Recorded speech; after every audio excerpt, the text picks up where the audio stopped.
Capítulo 6.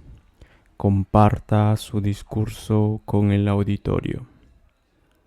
La famosa conferencia de Russell Cornell, Campos de Diamantes, fue pronunciada aproximadamente en 6.000 ocasiones. Podría pensarse que este discurso, tantas veces repetido, quedaría grabado en la mente del orador, que no variarían ni las palabras ni la entonación. No sucedió así. El Dr. Cornwell sabía que no todos los auditorios eran idénticos.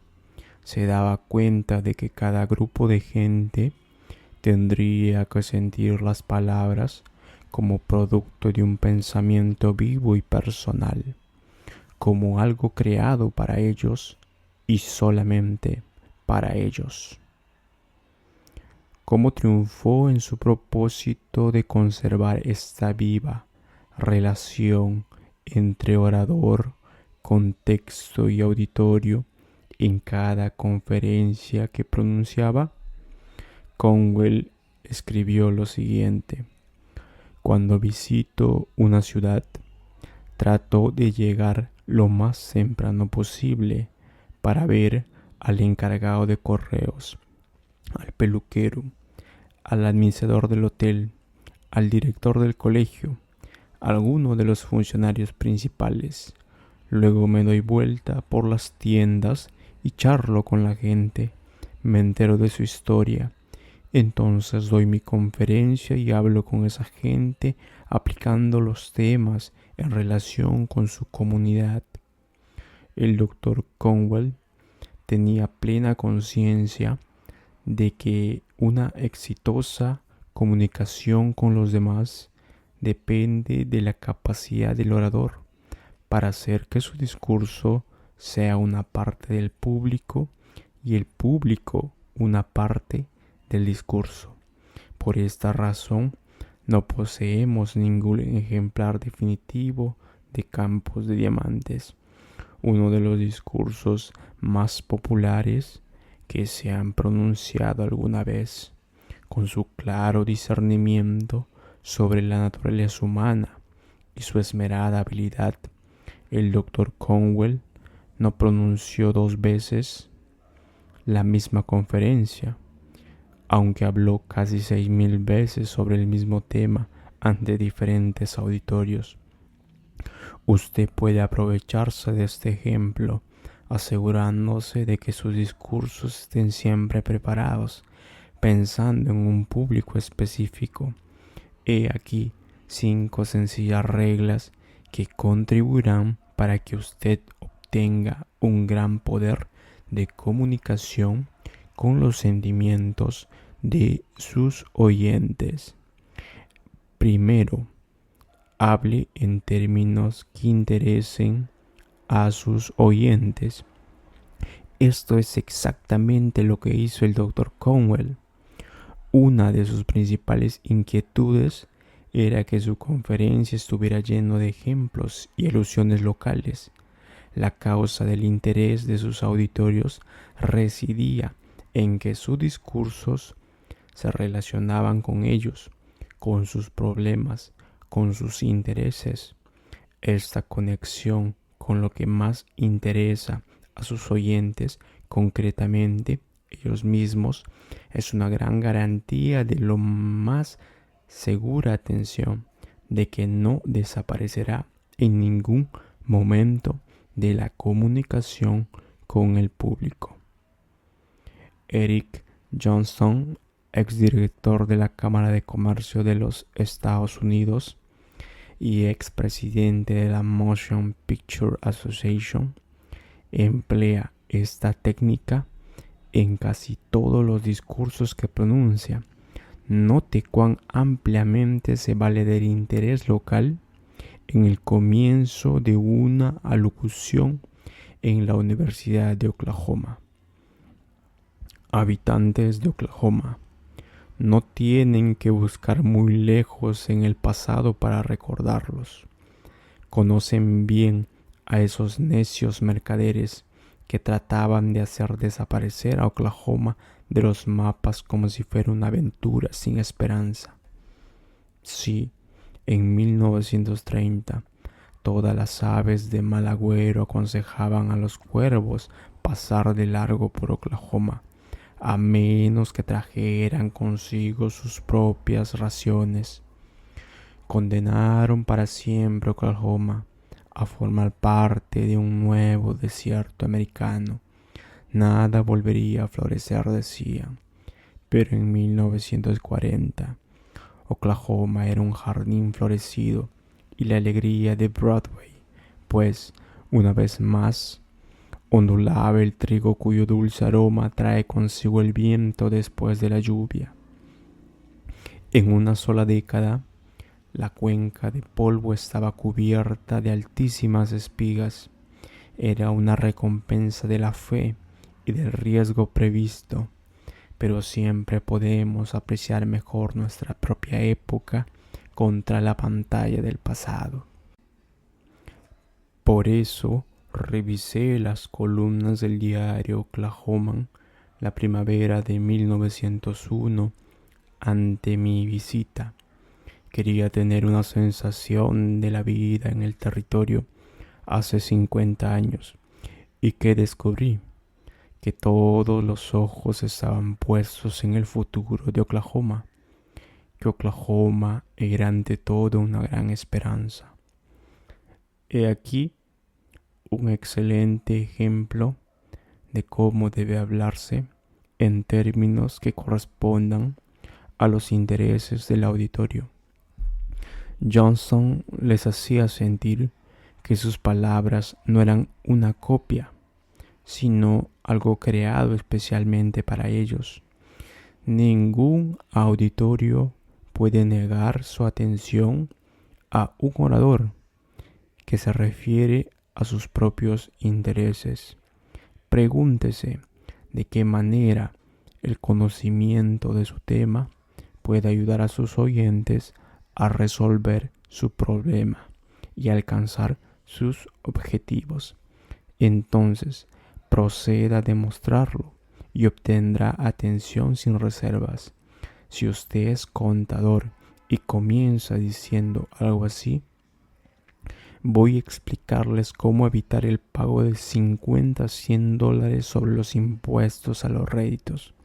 O si es un abogado y muestra a sus oyentes cómo debe redactarse un testamento, obtendrá con seguridad el máximo interés de su auditorio. Seguramente hay algún tema de su conocimiento que puede constituir una verdadera ayuda para los miembros de su público. Cuando le preguntaron qué interesaba a la gente, Lord Northcliffe, el destacado periodista William Randolph Hearst de la prensa británica, respondió: ella misma. Sobre la base de esta sencilla verdad, edificó un imperio periodístico. En su obra, Formando el Pensamiento, James Harvey Robinson describe la fantasía como una forma favorita y espontánea del pensamiento. Dice inmediatamente que en la fantasía permitimos que nuestras ideas sigan su propio curso, y que este curso está determinado por nuestras esperanzas y temores, nuestros deseos espontáneos, su cumplimiento, su frustración. Lo determinan nuestras simpatías y antipatías, nuestros efectos, odios y resentimientos. Nada nos interesa tanto como nosotros mismos. Harold D. White, de Filadelfia, pronunció un discurso de éxito extraordinario en un banquete con el que se ponía término a uno de nuestros cursos. Se refirió a cada una de las personas que se hallaban sentadas alrededor de la mesa, al modo en que hablaban al comienzo del curso y a cómo habían progresado. Se refirió a los discursos de varios compañeros, a los temas que habían expuesto, imitó a alguno de ellos, exageró sus peculiaridades, Todos rieron y gozaron con aquella charla. Con semejante material no era posible fallar. Era el tema ideal. No había otro en el mundo que pudiera haber interesado más. Dewey sabía cómo manejar la naturaleza humana. Hace varios años escribí una serie de artículos para la revista americana y tuve la oportunidad de charlar con John Siddall, quien se hallaba entonces a cargo de la oficina que investigaba el interés popular. Me decía: la gente es egoísta, se interesa sobre todo en sí misma. No le preocupa mucho que el gobierno tome posesión de los ferrocarriles, pero quiere saber cómo progresar, cómo obtener un mejor salario, cómo conservar la salud. Si fuera director de esa revista, me ocuparía del cuidado de los dientes, de la mejor manera de tomar un baño, de cómo obtener mejor posición, cómo manejar a los empleados, cómo comprar una casa, cómo recordar, cómo evitar los errores gramaticales y así sucesivamente. A la gente le interesan las historias que poseen intereses humanos, así que propondría a varios hombres de fortuna que explicaran cómo es posible ganar $1.000.000 en bienes raíces. Haría que varios banqueros prominentes y presidentes de diversas compañías relanzaran su ascenso a las cumbres del poder y a la riqueza. Poco después, Siddall se convirtió en director. La revista no tenía por entonces una gran circulación. Entonces hizo justamente lo que había dicho que haría. El resultado, sorprendente. Las cifras de circulación ascendieron a 200, 300, 400.000 ejemplares y hasta 500.000. Se trataba de algo que el público esperaba. Pronto 1.000.000 de personas adquirían la revista, luego 1.500.000, finalmente 2 millones. Y la cifra no se detuvo allí, sino que siguió creciendo durante muchos años.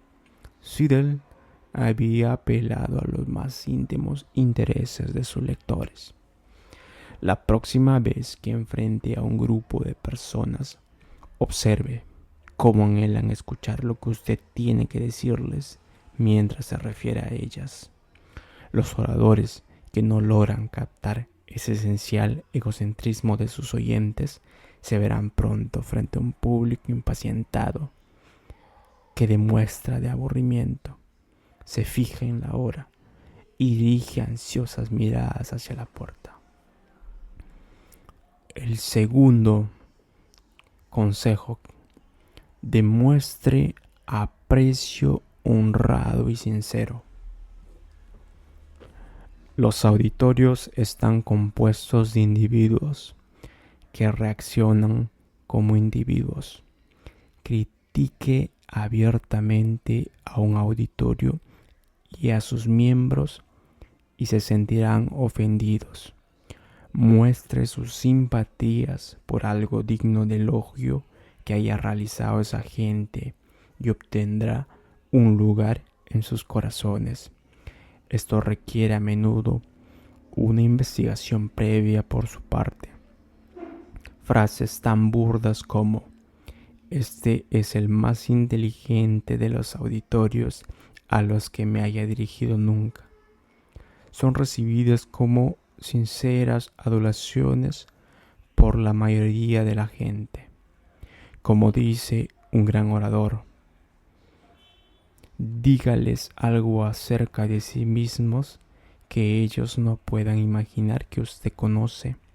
Por ejemplo, un individuo que habló recientemente en el Club Kiwanis de Baltimore no podía hallar ningún hecho extraordinario de la historia del club, excepto que contaba entre sus miembros con un expresidente internacional y un sindicato internacional de la organización.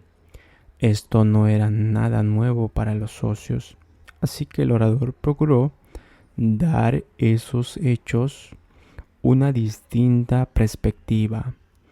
Comenzó su discurso con esta frase: el Club Kiwanis de Baltimore es único entre 101.898. El público prestó atención. El orador estaba equivocado, sin lugar a dudas, pues no había más que 2.897 clubes Kiwanis en todo el mundo. El orador continuó diciendo: sí, aunque ustedes no lo crean, es cierto que su club, matemáticamente al menos, es único entre 101.898. No entre 100.000 o entre 200.000, sino exactamente entre 101.898. ¿Cómo puedo determinarlo? La Internacional Kiwanis tiene únicamente 2.897 clubes miembros. Bueno, el Club de Baltimore tiene entre sus componentes a un expresidente internacional y también a un sindicato internacional. Matemáticamente, las probabilidades de que uno de los clubes kiwanis cuente con un expresidente y un sindicato internacional al mismo tiempo son de 1 entre 101.898. Y puedo asegurar que mis cálculos son exactos, pues me los ha hecho un doctor en ciencias matemáticas de la Universidad de Johns Hopkins. Sea absolutamente sincero en un 100%. Una declaración falta de sinceridad puede engañar ocasionalmente a un individuo, pero jamás a todo un auditorio.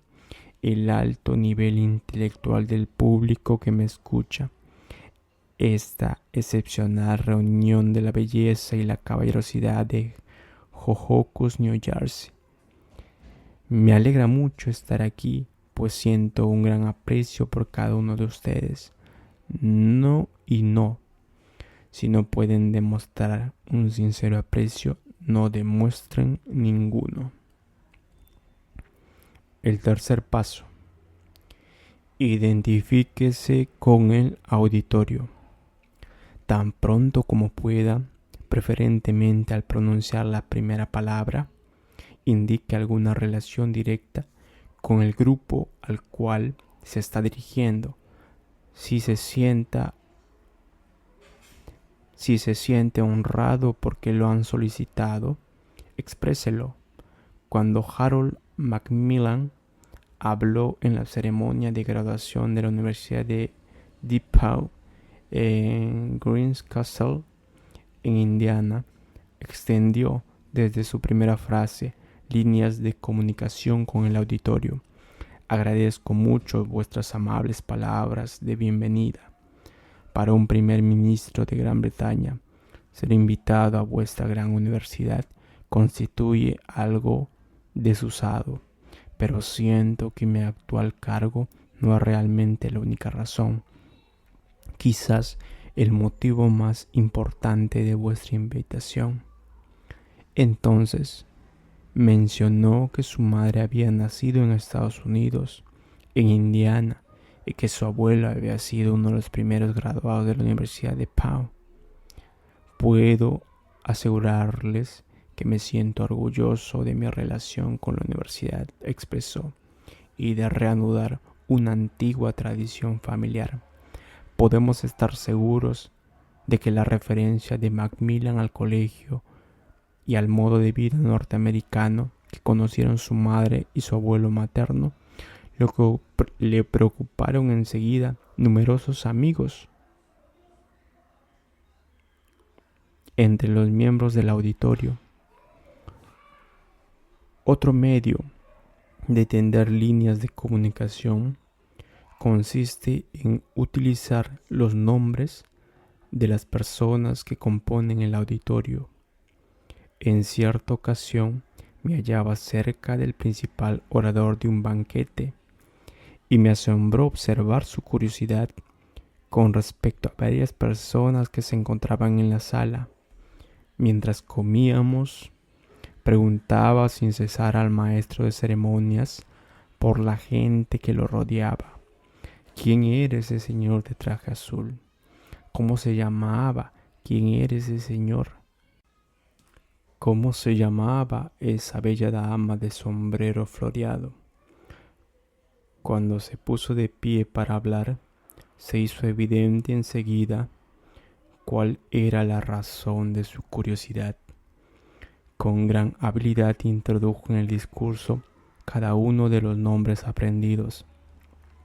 Pude observar el evidente placer que producía en la gente la mención de sus nombres, y también sentí la cálida corriente de simpatía que el orador podía obtener del público utilizando esta técnica tan simple. Obsérvese como Frank Pease, hijo, hablando como presidente de la General Dynamics Corporation, sacó provecho de unos pocos nombres conocidos. Hablaba en una comida anual de la religión en la vida norteamericana en la ciudad de Nueva York. Esta velada ha sido para mí deliciosa y llena de significado en muchos sentidos. En primer lugar, se halla aquí el reverendo Robert Appleyard, mi propio párroco.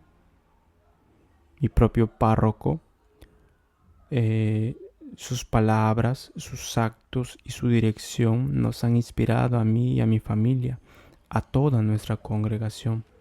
Además, encontrarme entre Lewis Strauss y Bob Stevens, hombres cuyo interés en la religión se ha visto incrementado por su interés con el servicio público, es también una fuente de placer personal.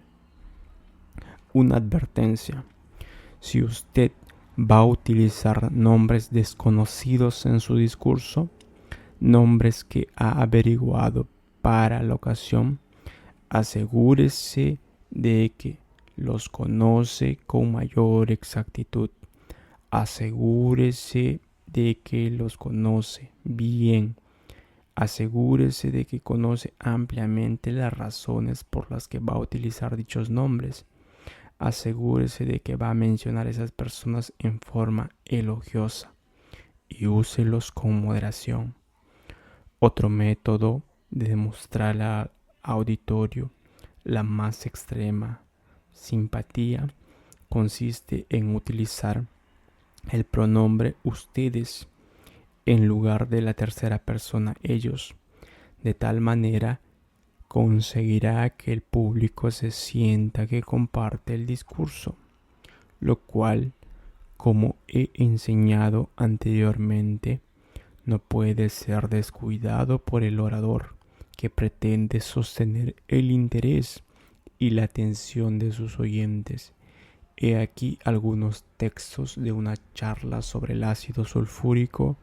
Pronunció uno de nuestros alumnos en una clase en Nueva York. El ácido sulfúrico está conectado con su vida en diferentes maneras. Si no fuera por el ácido sulfúrico, su coche se detendría, pues es un ácido que se utiliza extensamente en la refinación del queroseno y de la nafta. Las lámparas eléctricas que iluminan su hogar y su oficina no podrían existir sin él.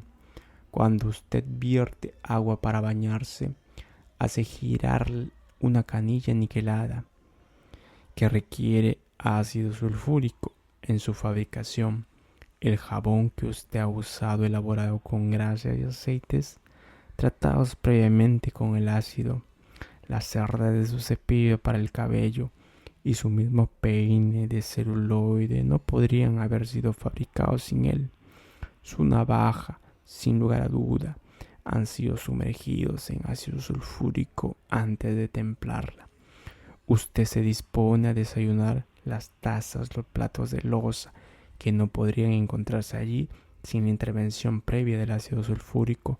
Sus cubiertos, si tienen algún baño de plata, han sido sumergidos en ácido sulfúrico, y así sucesivamente en todo el curso de la jornada. El ácido sulfúrico tiene algo que ver con su vida a cada paso. Donde quiera que vaya, no podría liberarse de su influencia. Mediante el hábil uso del usted y la inclusión de los oyentes en el cuadro que ofrecía, este orador pudo mantener la más viva atención de su público. Hay ocasiones, sin embargo, en que el pronombre usted es peligroso, en que puede establecer una grieta en lugar de un puente entre el orador y el auditorio. Esto sucede cuando podría parecer que hablamos desde una posición superior o estamos enseñando alguna lección a nuestro público. Entonces es mejor decir nosotros en lugar de ustedes. El doctor Bauer, director del Departamento de Educación Sanitaria en la Asociación Médica Norteamericana, utiliza a menudo esta técnica en sus discursos por radio y televisión. Todos nosotros estamos interesados en la elección de un buen médico, ¿no es cierto?, expresaba en una de sus charlas. Y si queremos obtener los mejores servicios de nuestros médicos, ¿no querremos saber cómo podemos ser buenos pacientes?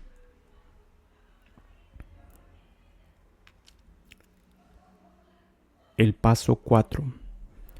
Haga participar al público en su discurso. Nunca se le ocurrió que podría mantener al auditorio pendiente de cada una de sus palabras mediante un poco de espectáculo. En el momento en que usted escoge a algún miembro del público para ayudarlo a demostrar alguno de sus puntos o dramatizar una idea, será recompensado por un considerable incremento de la atención. Conscientes de sí mismos como auditorio, quienes lo componen muestran gran interés en lo que sucede cuando alguno de ellos es llevado a la escena por el orador. Sí, como dicen muchos oradores, hay una pared entre el hombre de la tribuna y la gente que se halla fuera de ella. La participación del auditorio en el discurso derrumba ese muro. Recuerdo a un orador que explicaba la distancia recorrida por su coche después de aplicar los frenos. Pidió a uno de sus oyentes de la primera fila que le ayudara a demostrar cómo variaba la distancia según la velocidad del vehículo. El hombre se puso de pie y tomó el extremo de la cinta metálica. Lo arrastró luego de 13 metros a lo largo del pasillo y se detuvo a una señal del orador. Mientras observaba, no pude dejar de advertir cómo todo el auditorio quedaba incluido en el discurso. Pensé que la cinta métrica, además de constituir una ilustración gráfica de lo expuesto por el orador, era ciertamente una línea de comunicación entre él y su auditorio. Sin ese toque de espectáculo, el público podría haber estado pensando acaso en lo que iba a cenar o en los programas de televisión de la noche. Uno de mis métodos favoritos de conseguir la participación del auditorio consiste en hacer preguntas y recibir respuestas. Me gusta ver a la gente de pie repitiendo una frase después de mí o levantando la mano para responder mis preguntas. Percy Whiting, cuyo libro How to Put Humor in Your Speaking and Writing contiene algunas valiosas advertencias sobre el problema de la participación del público. Sugiere que se proponga a los oyentes votar sobre algo o se les solicite su ayuda para resolver algún problema. Adopte la correcta actitud mental, dice Mr. Whiting. una actitud que denote que un discurso no es una declamación, que está destinado a obtener una reacción del auditorio, a hacer que el público participe en la empresa. Esta es la clave de todo este capítulo. Si usted hace participar al auditorio, otorga a sus oyentes el derecho a asociarse a su empresa. El paso quinto: demuestre humildad. Por supuesto, nada es más importante que la sinceridad en esta relación orador-auditorio.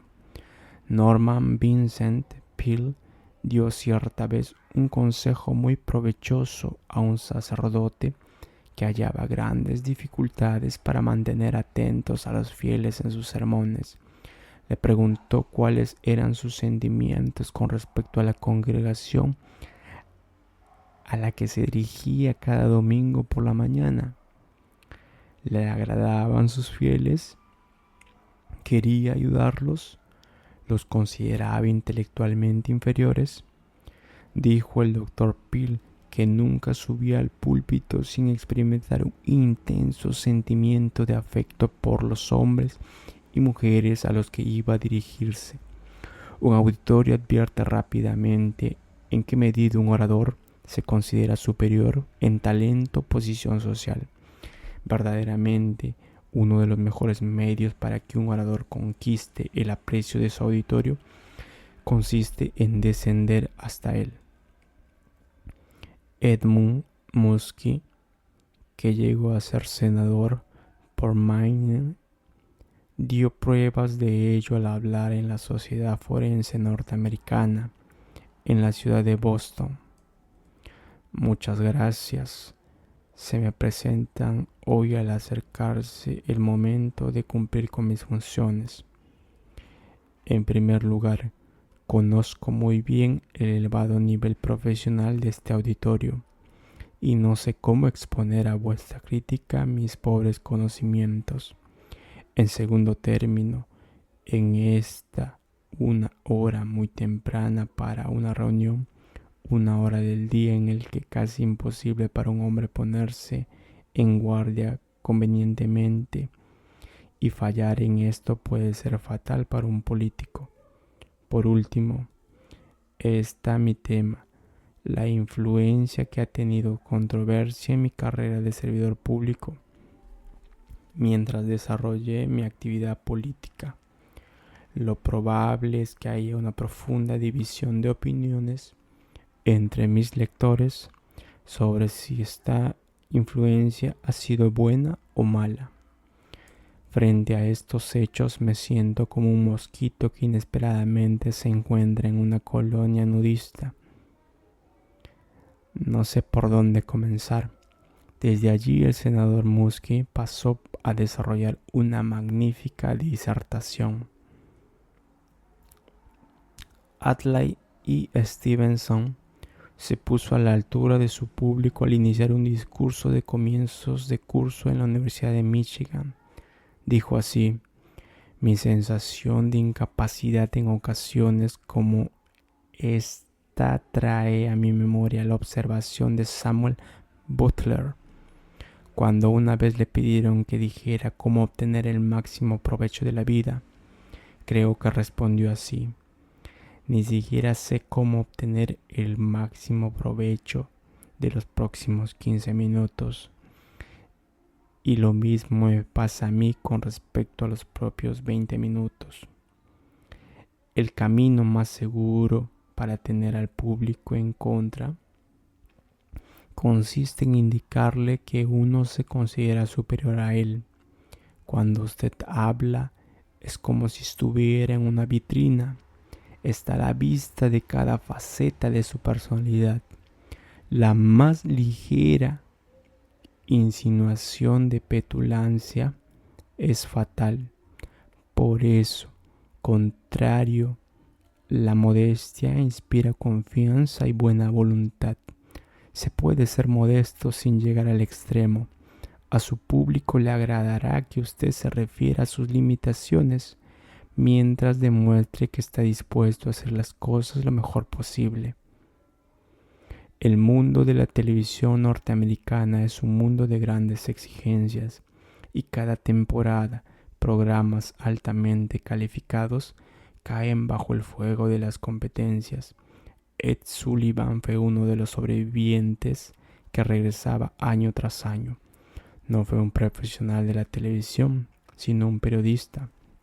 Fue un aficionado a esta feroz competencia y permaneció como tal, aunque no pretendió ser otra cosa que un aficionado. Algunos de sus ademanes